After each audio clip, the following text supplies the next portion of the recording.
Hey guys, it's Aaron Heiser with Maker's Leather Supply. Unfortunately, I'm at kind of a noisy convention today, but I got a phone call yesterday from the Leathercrafters Journal saying that unfortunately Jurgen won't be able to make it to the Heart of Texas Leather Show in Waco there in August.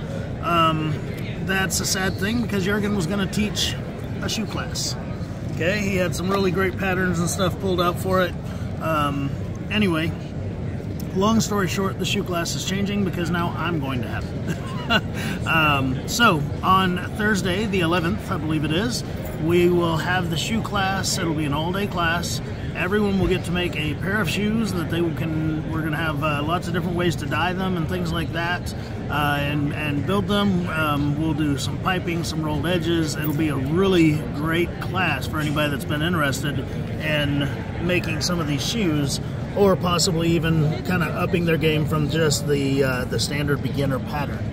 All that to be said, the class will be, I believe, $200. It's going to be on I believe the Leathercrafters Journal is going to get it on their website ASAP. We're working to get everything updated and switched over to how it'll be. So, hope to see you there. There's only going to be 15 spots available, and several are already taken because they were signed up for Jurgen's class. So, if you want to do this on Thursday the 11th of August, you better sign up quick.